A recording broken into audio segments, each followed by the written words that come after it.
SSC পরীক্ষার ফলাফল প্রকাশের পর হতাশার চিত্র দিনাজপুর শিক্ষা বোর্ডে। গত 15 বছরের মধ্যে সবচেয়ে কম পাশের হার এবারের এসএসসি ও সমমানের পরীক্ষায়, যার ফলে প্রশ্ন উঠেছে শিক্ষা ব্যবস্থা এবং ব্যবস্থাপনার মান নিয়েও।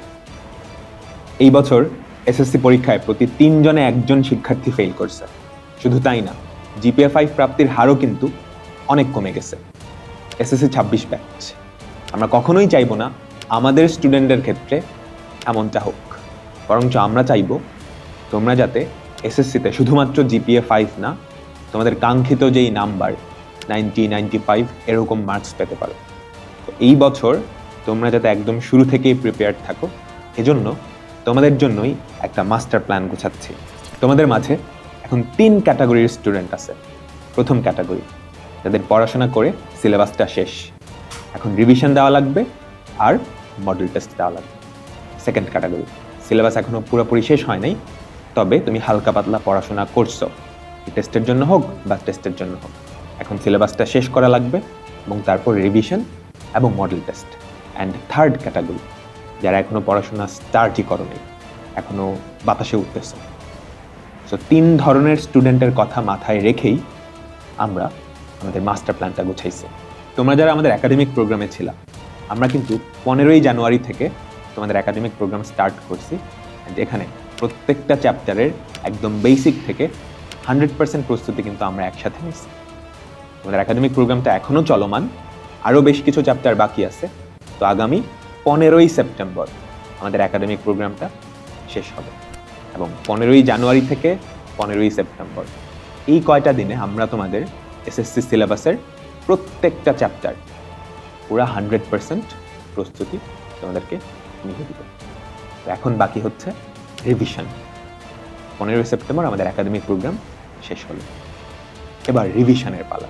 তোমাদের 25শে সেপ্টেম্বর থেকে শুরু হতে যাচ্ছে একটা জিনিস। এই জিনিসটা বলতে পারো যে আমাদের এসিএস এর সবচাইতে পপুলার কোর্স। কলেজেও ফার্স্ট ইয়ার সেকেন্ড ইয়ারে পড়াশোনা না করে হাজার হাজার শিক্ষার্থী, 30,000 35,000 শিক্ষার্থী একসাথে এই কোর্সটায় এইচএসসির প্রিপারেশন নেয় এবং এইচএসসিতে খুবই ভালো একটা কাঙ্ক্ষিত রেজাল্ট করে, তারপর অ্যাডমিশন টেস্টেও ভালো করে। তো তোমাদের এসএসসিতেও এরকম কিছু একটা আসতেছে এবং সেটা আসবে হচ্ছে 25শে সেপ্টেম্বর, যেখানে প্রত্যেকটা চ্যাপ্টারের একটা ক্লাস নিয়ে আমরা ওই চ্যাপ্টারটা তোমাদের এসএসসির জন্য 100% একটা প্রস্তুতি নিয়ে দিব। তো এখন একাডেমিক প্রোগ্রামে যারা ছিল, তোমাদের কি এই কোর্সটা আবার এনরোল করা লাগবে? এবং এটা কিন্তু এসসিএস এর ইতিহাসে প্রথম যে যারা আমাদের একাডেমিক প্রোগ্রামে ছিল তাদেরকে আমরা এফআরবিতে সম্পূর্ণ ফ্রি অ্যাক্সেস দিচ্ছি। তো তোমরা কিন্তু সেটা পেতে যাচ্ছ। এই এফআরবি বা ফাইনাল রিভিশন ব্যাচ, এটা শেষ হচ্ছে কবে? আমাদের 3 মাস সময় লাগবে। 15ই সেপ্টেম্বর থেকে শুরু হবে 25শে ডিসেম্বর। 25শে ডিসেম্বর 2025, অর্থাৎ 3 মাসে আমরা তোমাদের সিলেবাসটা একদম পুরোপুরি কভার করে দিই। তো এফআরবি শেষ হলো। এই পুরো এফআরবির মাঝেই কিন্তু তোমাদের ডেইলি এক্সাম থাকবে, উইকলি এক্সাম থাকবে। এবার ডেইলি এক্সাম, উইকলি এক্সাম তো দিলাম, আমাদের এসএসসির অনুরূপে পরীক্ষা দেওয়া লাগবে না? মডেল টেস্ট বা ফাইনাল মডেল টেস্ট, সেটাও আমরা তোমাদেরকে নেওয়া। সেটা কবে শুরু হচ্ছে? 1 জানুয়ারি 2026। এবং এই মডেল টেস্টগুলো কিন্তু তুমি অনলাইনে বা অফলাইনে গিয়েও দিতে পারবা। সেটার ব্যাপারে ডিটেলসে আমি তোমাদেরকে পরে বলবো। তো এই হচ্ছে যারা আমাদের একাডেমিক প্রোগ্রামে ছিলা বা জয়েন করবা তাদের যেই প্রস্তুতি। এবং এই প্রস্তুতিগুলো তুমি যদি কমপ্লিট করো, পরীক্ষা যেমন হোক, মানে প্রশ্ন যেমন হোক, যত কঠিনই হোক না কেন, খাতা যেভাবে দেখো, ডাজন্ট ম্যাটার, আমরা তোমাদেরকে এমনভাবে প্রস্তুত করে তুমি এমনভাবে লিখবা যাতে করে টিচারকে তুমি নাম্বার না কাটার, মানে নাম্বার কাটার সুযোগই দিবা। বুঝতে পারছো? তো এটা গেল কি যারা আমাদের সাথে একাডেমিক প্রোগ্রামে ছিল। এবার যারা একাডেমিক প্রোগ্রামে ছিল না, যদি তোমার প্রিপারেশন খুবই ভালো হয়, এখন জাস্ট রিভিশন, তাহলে তো একাডেমিক প্রোগ্রামে ভর্তি হওয়ার দরকার নেই। তুমি রিভিশন দেওয়ার জন্য এই এফআরবি কোর্সটায় ভর্তি হয়ে যেতে পারো। এফআরবি কোর্সটার ভর্তি কিন্তু এই কিছুদিনের মধ্যেই ওপেন হয়ে যাবে। আমাদের ক্লাস শুরু হবে 15ই সেপ্টেম্বর, হ্যাঁ, কিন্তু ভর্তি কিন্তু জুলাইয়ে স্টার্ট হয়ে যাবে। কেন এত দিন? তাহলে কি করব? তুমি এই টাইমটায় আমাদের গত বছরের যে এফআরবি ব্যাচটা ছিল সেই ব্যাচের আর্কাইভ ক্লাস অর্থাৎ রেকর্ডেড ক্লাসগুলা তুমি কিন্তু আর্কাইভ হিসেবে পেয়ে যাবা, ঠিক আছে? সো টেস্ট পরীক্ষা বা প্রি টেস্ট পরীক্ষা রিভিশন ম্যাটেরিয়াল হিসেবে তুমি ওই ক্লাসগুলা দেখতে পারো। আর 15ই সেপ্টেম্বর থেকে লাইভ ক্লাসটা শুরু হবে।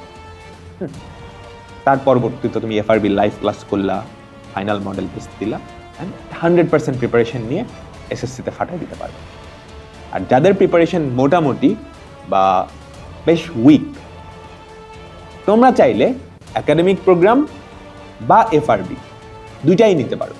এখন একাডেমিক প্রোগ্রাম নিলে তুমি এক্সট্রা কি পাবা? এক্সট্রা পাবা হচ্ছে আমাদের এই যে জানুয়ারি 15 থেকে সেপ্টেম্বর 15 আমরা কিন্তু লম্বা একটা সময় ধরে প্রত্যেকটা চ্যাপ্টারের ডিটেইলস ক্লাস করাইছি, পরীক্ষা নিছি, প্রিপারেশন বুক দিছি, এই সবগুলা কিন্তু তুমি পেয়ে যাবা। সাথে এফআরবিটাও কি ফ্রিতেই অ্যাক্সেস পেয়ে যাবা, বুঝছো? আর তুমি যদি শুধু এফআরবি নাও তাহলে তো গত বছরের আর্কাইভ ক্লাসগুলো অ্যান্ড এই বছরের যে লাইভ ক্লাসটা সেটা হবে, সেটার মাধ্যমেও তোমার প্রিপারেশনটা একদমই পূর্ণ। তো এখন তুমি কোনটা নিবা এটা তোমার ডিসিশন, একাডেমিক প্রোগ্রাম নাকি এফআরবি। দুটাই কিন্তু উইন উইন। তুমি যদি একাডেমিক প্রোগ্রাম নাও এফআরবিও সেম সাথে মানে একই সাথে পেয়েই যাবা। আর শুধু এফআরবি নিলেও কোনো অসুবিধা নাই। বললামই তো এইচএসসিতে এবছর 33,000 শিক্ষার্থী তাদের এইচএসসির প্রিপারেশন নিছে এফআরবি কোর্সের মাধ্যমে। অ্যান্ড সেখানে দেশসেরা টিচার প্যানেল তো ছিলই। আর তোমাদের টিচার প্যানেল হিসেবে কারা থাকছে সেটা তো একটা সারপ্রাইজ থাকবেই। তো এই বছর এসএসসির রেজাল্ট ফল করছে, হ্যাঁ, প্রিপারেশন এমন হওয়া উচিত যাতে করে রেজাল্ট ফল করুক, কোয়েশ্চেন কঠিন হোক, খাতা কঠিনভাবে দেখুক, এটা আমার ম্যাটার করে না। Higher maths, general maths, physics, chemistry, biology এগুলো কিন্তু পাক্কা মার্কস।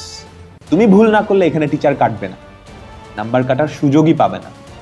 তো তোমাকে এমনভাবেই প্রিপারেশনটা নিতে হবে যাতে করে ওই সুযোগটাও তুমি না দাও। আমরা তোমাকে ঠিক এমনভাবেই প্রিপারেশনটা নেওয়া হবে। সো দেখা হচ্ছে। এখন ভয় পাওয়ার সময় না, এখন ভয় পাওয়ার সময় না। ভয় পেয়ে তুমি যদি চিন্তা করে পড়াশোনা না করো সেটা কিন্তু মোটেও ভালো হবে না। এখন সময় হচ্ছে অ্যাকশন নেওয়া, পড়াশোনা করা। So get ready.